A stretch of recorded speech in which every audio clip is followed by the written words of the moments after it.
Entonces hoy vamos a estar hablando sobre la lección de la avaricia, y es un tema realmente interesante para poder abordarlo, porque muchas veces la avaricia es algo que no hablamos o la seguimos de largo.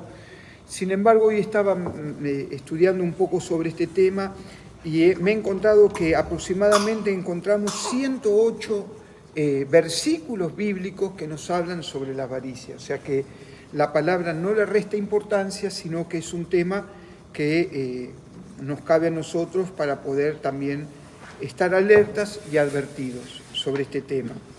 Entonces podemos decir que la avaricia se define como el afán desmedido de acumular riquezas. Es un deseo inmoderado de tener siempre más. Buscamos, es como que no hay límites, sino que vez tras vez buscamos más y buscamos más y buscamos más. Un hambre excesiva de poseer y que no se satisface. No necesariamente alguien debe ser rico para ser avaro. Hay personas que tienen poco, pero su corazón está lleno de avaricia y de codicia. Entonces lo primero que vamos a estar viendo son las riquezas de este mundo. El deseo de Dios para nuestra vida, en lo relacionado a lo material, está expresado en el libro de Juan, capítulo 1, verso 2. Aunque nosotros muchas veces en nuestra iglesia o nuestra casa no vamos a hablar mucho sobre el dinero, ¿no?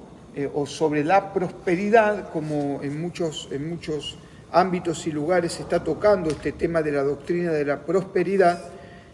Nosotros entendemos que la palabra de parte de Dios nos da la advertencia, como dice y está establecido ahí en Juan 1:2. Amado, yo deseo que tú seas prosperado, ¿en qué? En todas las cosas. Amén. ¿Y qué es en todas? Todas, ¿no?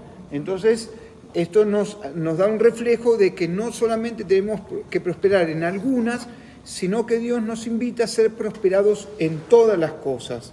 Quiere decir que el Señor anhela bendecirnos. La voluntad de Dios es bendecirnos. Somos sus hijos. Somos sus hijos, ¿no? ¿Quién como papá no anhela o desea que su hijo sea prosperado, bendecido, que pueda realizarse, que pueda desarrollarse? Todos como padres, y la Escritura dice, si nosotros siendo malos sabemos dar buenas dádivas a nuestros hijos, ¿cuánto más nuestro Padre nos va a desear ciertamente que nosotros seamos bendecidos y seamos prosperados? Veamos cuál es la voluntad de Dios y algunos textos que nos van a hablar de la incompatibilidad de la avaricia con las cosas de Dios. Entonces encontramos que las cosas de Dios no son compatibles con la avaricia, y la Biblia lo refleja en algunos textos. En el primero de ellos, en el libro de Mateo, capítulo 6, verso 33, Mateo 6, 33, es un pasaje archiconocido, ¿sí?, que nos dice: mas buscad primeramente el reino de Dios y su justicia, y todas las demás cosas serán añadidas. ¿Cuántas? Todas. Todas las cosas serán añadidas. Y acá hay un orden que debemos respetar, un orden cronológico que debemos respetar, que la Escritura lo establece así. A veces nosotros somos de transgiversar la palabra y acomodar la palabra como a nosotros nos parece, conforme entendemos o conforme caminamos, pero la palabra no se puede cambiar. La palabra es una sola. Por eso siempre decimos, dentro de la Biblia todo, fuera de la Biblia nada. Toda revelación más segura se encuentra en la palabra de parte de Dios, ¿no? Como hoy justamente estamos hablando un poco sobre las profecías y todo eso con los muchachos, y decíamos en un momento que la palabra profética más segura es la Biblia. Si vos querés escuchar una palabra de parte de Dios, lee la Biblia en voz alta y vas a escuchar palabra de parte de Dios. Amén. Entonces encontramos que la avaricia no es compatible, y este texto es muy claro. A veces quebramos los textos y los cambiamos, y primero buscamos la añadidura. Y cuando tenemos tiempo, buscamos el reino de Dios y su justicia. Y eso es bueno meditarlo, es bueno confrontarse. ¿Cómo estoy caminando yo? ¿Cómo estoy desarrollando mi caminar y mi vida espiritual si realmente primero estoy buscando las añadiduras, ¿no? O estoy buscando el reino de Dios y su justicia? Si yo busco las añadiduras, no va a ser posible o factible de que Dios bendiga mi vida, porque estoy alterando el orden espiritual y el orden bíblico de esta palabra. Ahora, cuando yo busco el reino de Dios y su justicia, lo demás si viene por regalo o por añadidura. Entonces, ustedes fíjense en que si yo busco la añadidura, eso en mí va a producir avaricia y estoy desplazando o corriendo lo que es primeramente buscar el reino de Dios y su justicia. El segundo pasaje lo vamos a encontrar en Mateo 6:24. Y esto es impactante y lo vamos a leer. Y después me gustaría que ustedes también meditaran un poco, porque Jesús trae palabra y dice lo siguiente: ninguno puede servir a dos señores, porque o aborrecerá a uno y amará al otro, o estimará a uno y menospreciará al otro. Entonces, rubrica, Jesús dice, no podéis servir a Dios y a las riquezas. Y este es un texto también para meditar, porque es la primera vez o es la única vez que el Señor habla de dos señores. Es fuerte. Está hablando del Señor Dios y está hablando del Dios Mamón. Y fíjense ustedes el peso que tiene el amor al dinero, ¿no? Que lo llama Señor. Y es fuerte esto, porque reconoce que es realmente es fuerte, es significativo, y aún la avaricia produce idolatría. Y la idolatría es todo aquello que saca a Dios del primer lugar. No es solamente la estampita, no es tan solo tener algo de yeso, sino todo aquello que saca del primer lugar a Dios, eso es idolatría, ¿no? ¿Cuántas veces en mi vida la idolatría ha sido las deudas? ¿No? Cuando la deuda viene a tu vida, quizá a ustedes no le ha pasado, pero a mí me ha pasado, momentos de mi vida de problemas económicos, las deudas han abordado mi vida y yo pensando continuamente en las deudas, en el rey de las deudas, ¿no? Y no podía mirar al Dios que me podía sacar. Estaba mirando las añadiduras y no estaba mirando el reino de Dios y su justicia. Mi mente estaba subyugada a las deudas. Era una realidad que estaba viviendo y era verdad. Era mi problema, era lo que yo estaba viviendo. Pero no permitía que Dios actuara, trabajara en mi vida porque yo estaba fomentando una idolatría. Hasta que el Espíritu Santo habla a mi corazón y me dice, tenés idolatría. Y entonces lo primero que yo dije, Señor, es imposible que yo tenga idolatría porque te he aceptado como Señor y Salvador, ya no sigo a las estatuas, ya no sigo a la difunta Correa, ya no sigo a nadie, ¿no? Pero el Señor me hizo ver que en mi corazón la deuda había logrado el primer lugar en mi vida. Tuve que renunciar, tuve que pedir perdón. Cuando yo pido perdón se activa lo sobrenatural de parte de Dios y Dios actúa porque yo genero un orden espiritual de primeramente buscar el reino de Dios y su justicia, y Dios concedió las añadiduras y puede salir de esa atadura, que muchas veces, como siempre decimos, las deudas es un gigante, es una atadura de la cual tenemos que huir. El tercer versículo que me gustó, Mateo 13:22, para los que están tomando notas, Mateo 13:22. El que fue sembrado entre espinos, este es el que oye la palabra, pero el afán de este siglo y el engaño de las riquezas ahogan la palabra y se hace infructuosa. El afán, ¿no? El afán desmedido, la avaricia de querer tener más, ¿sí? Que tenemos que aprender a sujetarla, porque esto también es parte del dominio propio. El dominio propio no tan solo es para frenarnos, sino también esto implica tener autoridad sobre mis cosas. ¿Me explico? De ese afán que por naturaleza siempre queremos algo superior, siempre queremos algo más. Tenemos, no sé, yo siempre hago el gráfico de los televisores, ¿no?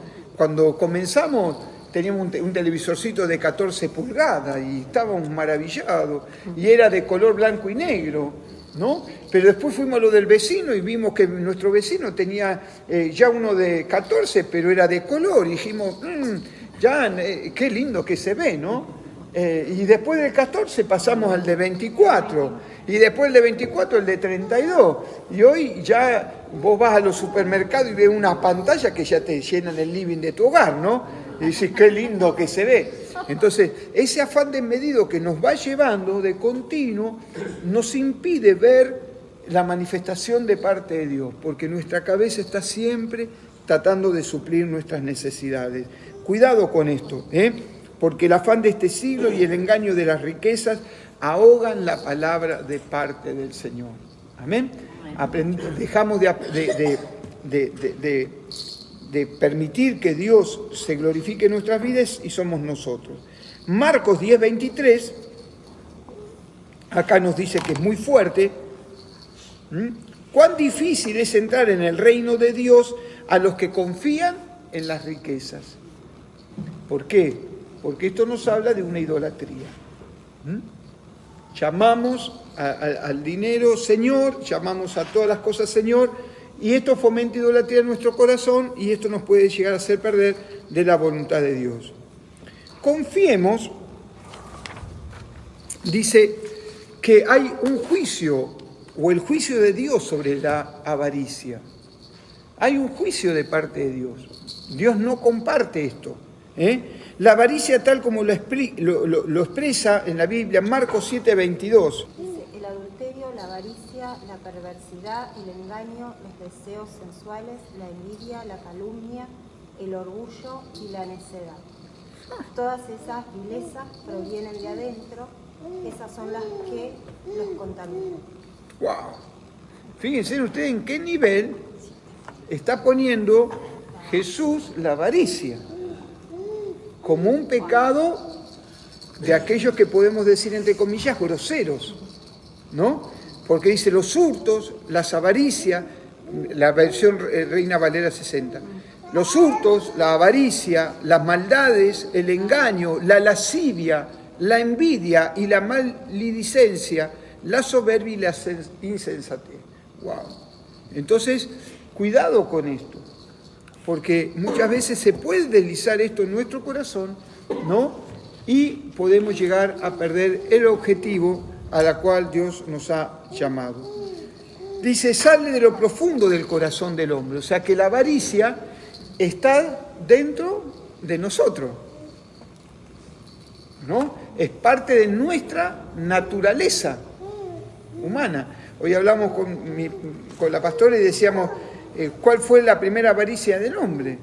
Que el hombre no se conformó lo que Dios le había dado y le dijo, de acá no comas, ¿no? Y la avaricia de él lo llevó a comer del árbol del bien y del mal. Entonces, fíjense en ustedes, de dónde sale del corazón del hombre, realmente, otro de las avaricias, podemos ver el corazón de Jacob con su hermano Esaú, ¿cierto?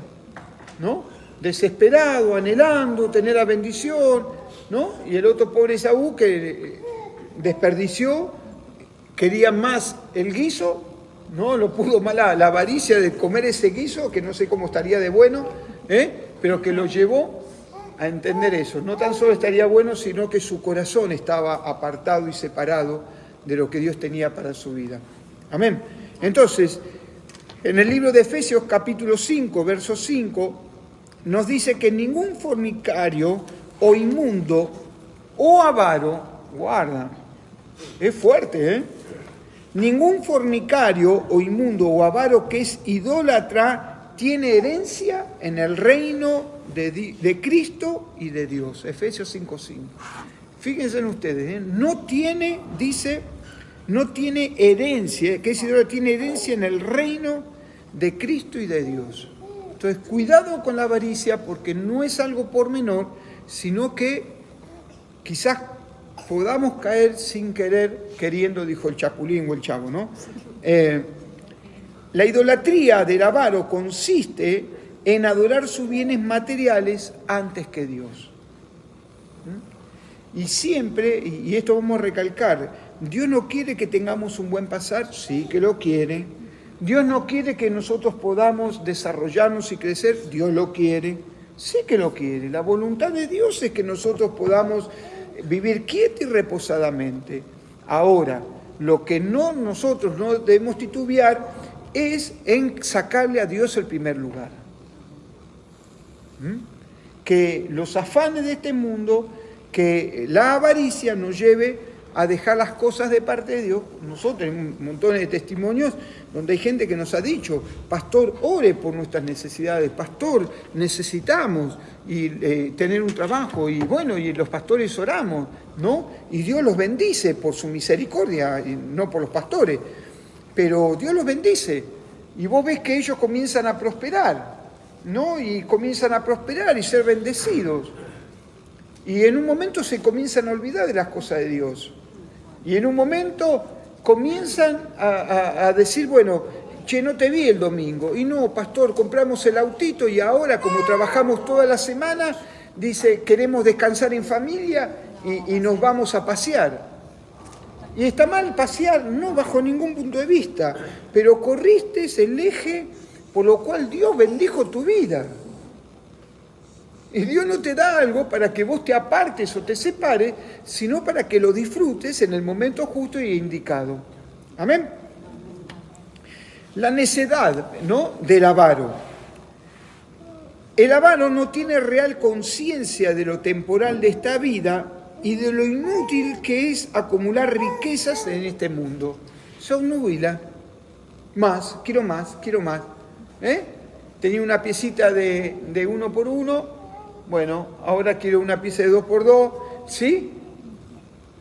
¿Está mal crecer? Vuelvo a repetir, no está mal para crecer. Pero siempre Dios en el primer lugar. ¿Amén? Siempre.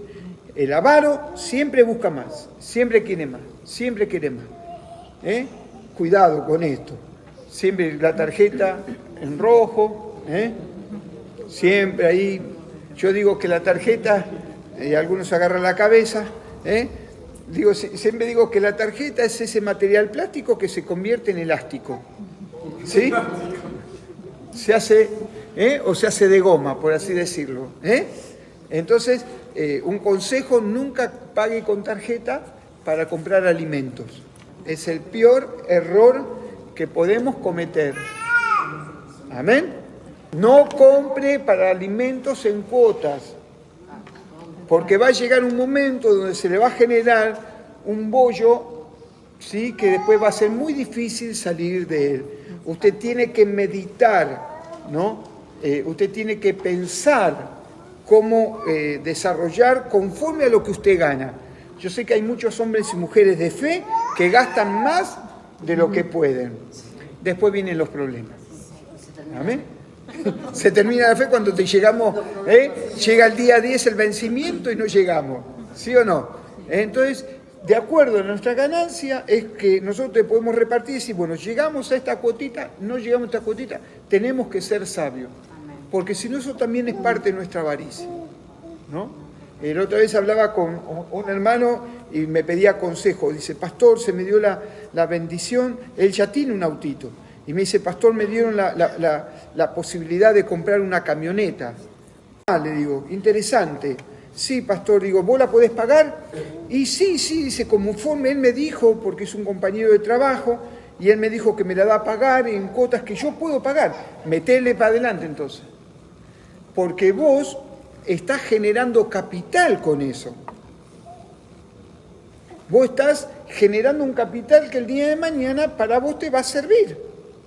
No estás comprando algo que no tiene fructificación, sino que vos te estás capitalizando. ¿Me explico lo que quiero decir? En el capitalizarse está la bendición y está el negocio. Por eso tenemos que ser sabios. ¿Amén? Sonría que Jesús le ama. Jesús dice que ilustra con una parábola ahí en el libro de Lucas, capítulo 12, Lucas capítulo 12, del 13 al 21. Le dijo uno de la multitud: maestro, di mi hermano que parta conmigo la herencia. Mas él le dijo: hombre, ¿quién me ha puesto sobre ustedes o sobre vosotros como juez o partidor? Y les dijo: mirad y guardaos de toda avaricia, porque la vida del hombre no consiste en la abundancia de los bienes que posee. También se refirió una parábola diciendo: la heredad de un hombre rico había producido mucho. Y él pensaba dentro de sí diciendo: ¿qué haré? Porque no tengo dónde guardar mis frutos. Y dijo: esto haré. Voy a derribar mis graneros, los voy a hacer más grandes. Allí guardaré todos mis frutos y mis bienes. Y le diré a mi alma: alma, muchos bienes tienes guardados para muchos años.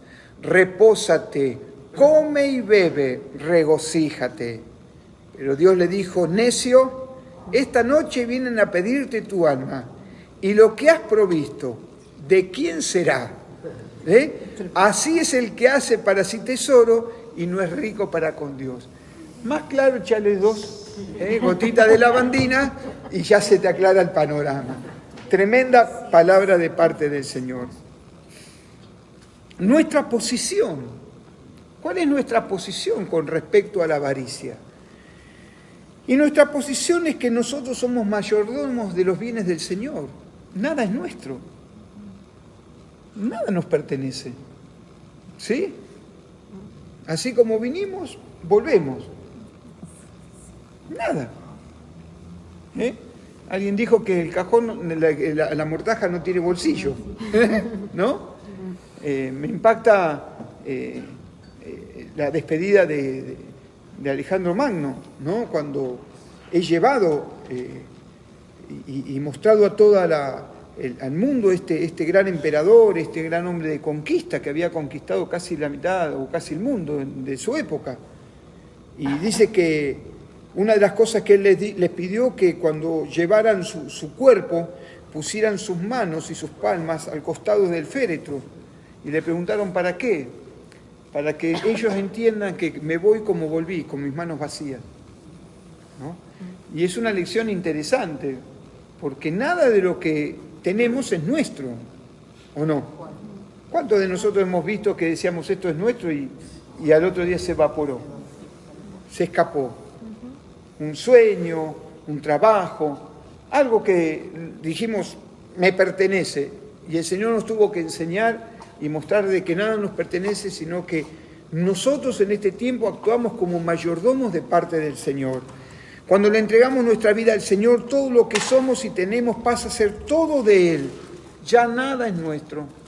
Por eso es una palabra interesante que yo siempre les digo a aquellos que reciben por primera vez a Jesucristo, que no debemos olvidarnos, y los que tenemos años en el Señor, no debemos olvidarnos de esa famosa palabra de entrega. Yo te recibo como mi Señor y Salvador. Mi Señor, mi único y Señor y Salvador, Jesucristo. ¿Sí? Y si yo lo recibo como mi Señor, ¿yo qué paso a hacer? Yo soy su siervo, Él es el dueño de todo, yo administro en este tiempo lo que Él me deja a mi cuidado, ¿no? Administro la vida de mi esposa administra mi vida, administramos la vida de nuestros hijos, porque son regalos de parte del Señor. Los hijos, la vida es poco tiempo. Si ustedes ven la vida, ¿cuánto podemos disfrutar? 10, 15, 17, 20 años nuestros hijos, después nuestros hijos hacen su vida, se liberan, ¿sí o no? Pero nos damos cuenta que nuestros hijos son del Señor, les pertenecen a Él, ni siquiera son nuestros. ¿Qué hacemos nosotros? Comenzamos a cambiar ese cuidado a través de otro cuidado, que es la oración, y comenzamos a cuidarlos de ellos a través de la oración, clamando a Dios, pidiendo a Dios, rogando a Dios, que los siga siendo hombres y mujeres de bien, que ellos realmente puedan servir a Dios, que puedan desarrollarse, crecer. Pero nos encontramos como administradores de parte de Dios, nada es nuestro, ¿no? Aquel que se cree que la fortuna, por eso la Biblia dice y declara que Dios es el que nos da el poder para poder hacer dinero. Ni siquiera nosotros tenemos esa gracia. sino que Él es el que te da el poder y nunca reconozca, porque hay que reconsiderar que hay gente que es muy hábil en los negocios. Yo sigo a un hombre que se llama Rafael Pedace, que es el dueño de una casa de música, la más grande de la República Argentina, ¿no? Y él tiene un corazón re sencillo, tiene un corazón donde todo se lo da al Señor. Todo Música, me parece que es el dueño de Todo Música, Rafael. Y él habla, ¿no?, de que lo puso a Dios como socio y que él no tenía nada. Y hoy reconoce que casi el 80-90% de todos los instrumentos que se manejan en la República Argentina pasan a través, todos los importadores pasan a través de él. Y él sigue reconociendo, a pesar de los años, de que Dios realmente fue aquel que le ha dado la sabiduría y la gracia para poder hacer riqueza. Vemos montones de testimonios de hombres y mujeres donde Dios les ha dado la sabiduría, ¿sí?, de que ellos puedan desarrollarse y bendecir. Pero siempre tenemos que entender esto, ¿no?, que nunca me voy a cansar de repetirlo, que existe una abundancia, ¿sí?, y existe la sobreabundancia. Dios nos da abundancia a todos, ¿sí?, pero también Dios quiere darnos sobreabundancia. Ahora, ¿por qué la sobreabundancia? ¿Para qué la sobreabundancia? Para que tenga más. ¡Ay, quiero más! ¿No? La sobreabundancia significa que Dios me da a mí para suplir mis necesidades y para poder desarrollar y bendecir a otros. Eso es sobreabundancia. Por eso es un concepto mal equivocado pensar que la sobreabundancia es para que yo tenga más y más y acumulación, acumule, tenga más. No. La sobreabundancia de la cual habla la palabra es para que Dios me supla mis necesidades, pero esa sobreabundancia es para poder bendecir a otros. Entonces, ¿qué hago? Cuando Dios me da una sobreabundancia, bueno, quizás yo pueda abrir y tener la visión de abrir un negocio y poder desarrollar y poner gente, y poder activar y desarrollar y crecer. Y Dios en esa sobreabundancia me da más, porque Dios quiere bendecir mi vida a través de otros. Pero no es de todos, ¿no? Si Dios no me da sobreabundancia, no sé qué voy a hacer. Pero hay realmente gente que está preparada y que Dios sabe de esto. Nuestra posición, cuando le entregamos nuestra vida al Señor, todo lo que somos y tenemos pasa a ser todo de Él, ya que nada es nuestro. Vivimos tan solo para Él. Esta entrega debe incluir nuestro dinero y nuestras posesiones. Ahora el Señor es el dueño de todo y nosotros simples administradores de sus bienes. Es por ello que debemos utilizarlos de acuerdo a su voluntad, siendo generosos siempre, apoyando todas las formas posibles la obra de Dios y cumpliendo con nuestros diezmos y ofrendas. Jesús nos dice respecto a esta administración. Y esto está bueno porque tenemos que hacer una aclaración acá. Tenemos que discernir, porque la Biblia nos manda a que nosotros tenemos que sembrar en buena tierra. Yo por muchos años fui, y creo ser un hombre de fe, por muchos años yo he tenido una fe que Dios tuvo que corregirla. Porque yo sembraba y no veía el desarrollo de esa siembra. ¿Por qué? Porque como yo era un hombre de fe, ponía mi semilla sobre la tierra donde había roca. Entonces, ¿yo qué hacía? Digo, como yo soy un hombre de fe y pongo mi semilla en una roca, va a venir un rayo del cielo, va a partir la roca se abre por la mitad, la semilla cae, Dios manda lluvia, florece y Dios me bendice. Pero eso es mi imaginación, no es la palabra. La palabra dice, para que yo pueda recoger abundancia, tengo que sembrar en buena tierra.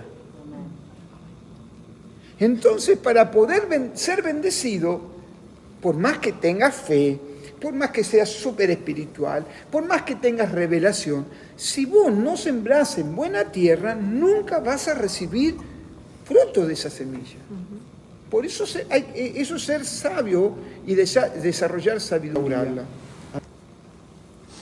Es interesante, allí en el libro de Lucas, capítulo 16, del 11 al 13, se los voy a más o menos parafrasear, dice, pues si las riquezas injustas, lo que tenemos en este tiempo, no fuimos fieles, ¿quién nos va a confiar en lo verdadero? Si no fuiste fiel a Dios con lo que Él te dio en lo natural, ¿cómo te va a entregar y te va a dar algo verdadero? Dice, y si en lo ajeno, lo que poseo es de Dios, no fuiste fieles, ¿quién os dará lo que es vuestro? No poder servir a Dios y a la riqueza. Entonces, primero, siempre Dios. ¿Amén? Amén. Es interesante tomar en cuenta el versículo siguiente. Y oían todas las cosas los fariseos que eran avaros y se burlaban de él. La gente que es avara y no ama a Dios no puede comprender y se burla porque nosotros ponemos nuestros bienes al total servicio de Dios para la extensión de su reino. No pueden entender cómo nuestro corazón no está puesto en las riquezas, porque para ellos eso es todo, más para nosotros las verdaderas riquezas están en la gloria del Señor. Amén. Y es una realidad. A veces la gente nos mira y dice, ¿cómo puede ser que no estés interesado? Nosotros podemos dar testimonio en nuestra vida, y no es la excepción, porque yo creo que muchos de nosotros podemos decir, Ebenecer, hasta aquí nos ha ayudado Dios. Hasta aquí podemos decir que en nosotros no había méritos y alcanzamos cosas que nunca lo hubiésemos alcanzado sin estar en el Señor. Honestamente. Hoy por hoy tener nuestra casa siendo un empleado de comercio, tener un departamento, si no hubiese sido por obra del Espíritu Santo, no lo hubiésemos alcanzado jamás, jamás, jamás. Sin embargo, Dios lo ha hecho. Está bien, no está en la zona de Alem, no está en la zona... No me importa, pero es el techo que Dios me ha entregado, es el lugar que Dios me ha dado. Y yo puedo reconocer que Dios me lo entregó. Por eso siempre la frase que utilizamos, cuando Dios invita, Dios paga. Dios no es deudor de nadie. No es deudor de nadie. Tu trabajo, tu esfuerzo, tu sacrificio, tus horas, tu servicio, no quedan en el olvido de la mano del Señor. Tus lágrimas, tu tiempo, siempre Dios va a tener recuerdo. Siempre el Señor va a recompensarte. En algún momento de tu vida, Dios va a recompensar tu trabajo y tu esfuerzo. Quizás los hombres no te vamos a recompensar, pero sí, esperamos en Dios, Él nos va a recompensar. Y entonces aquí es donde entramos en la importancia del contentamiento. Qué interesante, la importancia de estar contento siempre. ¿Viste que estamos contentos cuando terminamos de pagar? Hace un ratito Marielita decía, terminé de pagar todo, ¿no? Y ya estaba contenta, ¿sí o no? Cuando terminamos de pagar todas nuestras deudas, ahí ya nos ponemos contentos y decimos, ¡ah! Gracias, Señor, ¿no? Cuando podemos, ¿no? ¿Sí o no? Pero cuando a veces no podemos, ahí nos agarra la tristeza y cómo vamos a hacer y cómo no vamos a hacer y Señor, ¿qué hacemos y qué no hacemos? Pero tenemos que siempre estar contentos en el Señor. Podamos o no podamos. Siempre, mirá, yo hay algo que todos los meses le digo al Señor, gracias porque siempre llegás a tiempo. Siempre llega a tiempo. Cuando yo me desespero, cuando yo saco números y los números no me cierran, y voy a Él y le digo, Señor, y tengo a mi esposa, ¿no? Que me dice, no te desesperes, no te desesperes. Y voy y descanso en Él, me doy cuenta que siempre Él llega a tiempo. Dice la Biblia en Hebreos 13:5, sean vuestras costumbres sin avaricias, contentos con lo que tenéis ahora. Deleitate y gozate con lo que tenés ahora. Disfrutalo. Lo pequeñito, lo chico, quizás tenés algo que no tenías y lo pudiste alcanzar. Gozate en eso. Disfrutalo. Porque otra de las cosas que tenemos que aprender los cristianos es a disfrutar las cosas, a contentarnos, a estar alegres. A veces yo veo que el pueblo de Dios parece que fuera el pueblo más atribulado y más triste. Sí, Cara larga, ¿no? Venimos a la reunión y nos tienen que decir, haga esto, haga lo otro, mueva de acá, mueva para allá, sonría que Jesús le da. No, no, porque la abundancia de lo que hay dentro de nosotros se va a reflejar en nuestras vidas. Amén. Y tenemos que reflejar la vida de Cristo. amén. Algunos viven haciendo sacrificio de alabanza. Está bueno que usted haga sacrificio de alabanza, porque en algún momento de su vida usted va a tener que hacer sacrificio de alabanza. Va a estar sin fuerza, no va a tener... vino el perro y se le cruzó en el medio, ¿sí? Y entonces usted vino de una forma, pero en un momento, ¿usted qué hace? Hace sacrificio. Pero usted no tiene que vivir toda la vida haciendo sacrificio de alabanza, sino que de su interior, dice la Biblia, que comenzarían a correr ríos de agua de vida. Y si esos ríos corren, son ríos de regocijo, de alegría. Tenemos que disfrutar al Señor. Amén. Amén. Dice primera de Timoteo 6:8. Así que teniendo sustento y abrigo, estemos contentos con esto. ¡Ay, qué palabra esta! Oh, amén. ¡Qué conformista que sos, hermana! Ustedes sí que son una iglesia conformista, ¿no? Solamente dice sustento y abrigo. Pero qué necesario es cuando no está y no lo tenemos. El sustento y el abrigo. Y son dos cosas tan importantes en nuestra vida espiritual. Lo que implica es tener sustento necesario, lo justo. Hay veces que el Señor nos va a dar más, y gloria a Dios, pero hay veces que el Señor nos da lo justo y es el sustento. La otra vez estábamos hablando con mi esposa y decíamos, y mirábamos, tenemos una ventanita ahí que da afuera, y escuchábamos a los pajaritos y decíamos, che, ¿quién nos cuida esto? ¿Quién los alimenta? ¿No? Después descendés y hay un parque y decís, che, la otra vez mi nieta Emita dice, Pipo, llévame, dice que hay unas flores, unas margaritas, y ahí fuimos. Yo digo, y es un ramillete enorme, y te pones, ¿quién las cuida? Viene el jardinero, corta el pasto alrededor, pero ¿quién le da bolilla a esas plantas? Sin embargo, vemos que Dios tiene cuidado de ellas. ¿Cuánto Dios nos va a tener más cuidado hacia nosotros? Aprendamos a contentarnos. Qué importante es vivir agradecido a Dios por lo que tenemos. Cuántas deudas hubiéramos evitado. El avaro no conoce esta paz, siempre está buscando más y más riquezas. Los cristianos vivimos en reposo, contentos con lo que tenemos, porque nada hemos traído a este mundo y nada nos vamos a llevar. Primera de Timoteo 6:7. El apóstol Pablo había aprendido esta importante enseñanza. Libro de Filipenses capítulo 4, del 11 al 13. Siempre nos acordamos del 13, pero veamos el 11 y el 12. He aprendido a estar satisfecho en cualquier situación en la que me encuentre. Sé lo que es vivir en la pobreza y lo que es vivir en la abundancia. He aprendido a vivir en todas y en cada una de las circunstancias, tanto a quedar saciado como a pasar hambre, a tener de sobra como a sufrir escasez. Y termina el pasaje que conocemos todos de memoria, ¿no?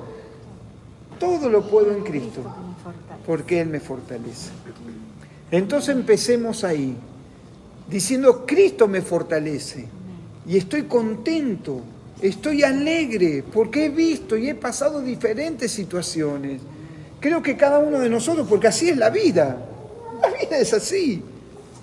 La vida a veces tenés y a veces no tenés. A veces comés y a veces no comés. Quizás algunos tuvieron la bendición de comer siempre. Pero hay momentos y situaciones en tu vida donde la pasás mal y no hay alimento. Pero vas a ver la provisión de Dios sobre tu vida, vas a ver los milagros, porque siempre decimos que las dificultades o las adversidades son instrumentos para que Dios se glorifique.